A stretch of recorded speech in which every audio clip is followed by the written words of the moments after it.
Well, to be honest, I actually think it was actually a pretty dumb bet for the BBC to approach me and ask me back then in early 2014 if I would like to do sketches for him, as in comedy sketches for the BBC. I really think it's rather weird, actually, to be fair, um, because I started in October 2013, right? They approached me in April 2014, and to be honest, right, at that point, I was still getting my feet. I know the level of comedy I was doing is amateur, and I was only doing it on a kind of hobby type level basis. And for them to approach me and expect me to go, oh yes, and produce absolute shining gold is absolutely fucking delusional. I mean, look at this. Why would you want this to be part of a broadcaster company? Some people have clearly not spoke to their doctors about the joys of risperidone yet, but anyway, never mind. But yeah, I just thought, well, what? And at that point, it was pretty much a, a river, a downfall of what was going on at the BBC, and I told him to get to fuck, and I said, if you don't get out here, I'm going to call the boys, and they moved like bloody like a guy having diarrhea, right? And a couple of weeks later, they asked the same question to the same person, Moy, right? And I said, get out or I'm going to start shouting, right? But like a few people had taken up, like sketch and comedy work for the BBC.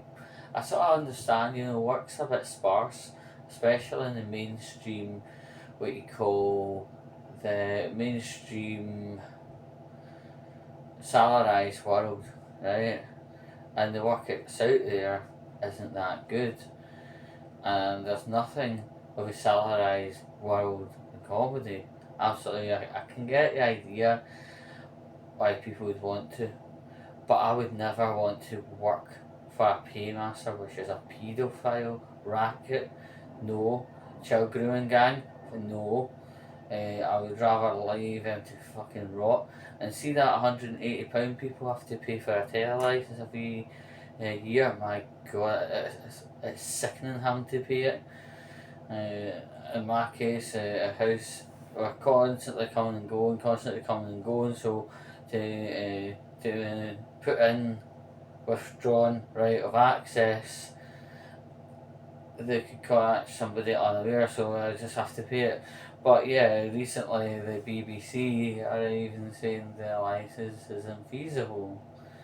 At least I've come to senses, but back in the day, you had great TV shows, great children's TV coverage, great, Saturday night coverage. In fact, so good you didn't actually need to go out, you just sat in the house watching what was coming on. Now it's all this bloody things like Love Island, although it's not on the BBC, it's just a kind of example of how things are degenerating TV wise. You've got these games, game shows, like that thing with the coins that drop. Right, I didn't even bother getting its name. That's how little involvement I have with telly. But yeah, I mean, looking back at my time as like an amateur slash hobbyist comedian, I'm glad I didn't go with BBC.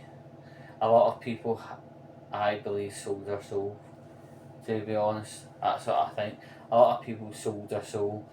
I get the idea, like salarised work is hard to come by, and I get the idea, creative work is even harder to come by. And there's nothing in the industry that is of salarised nature. So yeah, I have to kind of take something eventually. But see, to be honest, you know, there's another option, and it's came from this gig economy thing, and it's called OnlyFans, where you just sit on a bed, spread them open, and shove bits of fruits up your arse and get OnlyFans credit from that. Instead of having a paymaster, which is a fucking dirty paedophile grooming bastard, right? I honestly hope the BBC falls to its death. Honestly, I really do. And the thing is, you know, like, there's been recent conversations about the guy, the loony pedo, you know, that Hugh Edwards, making an appearance back. And it's all very scary things, to be honest. Anyway, I'm going to be getting food at my oven, and until the next time.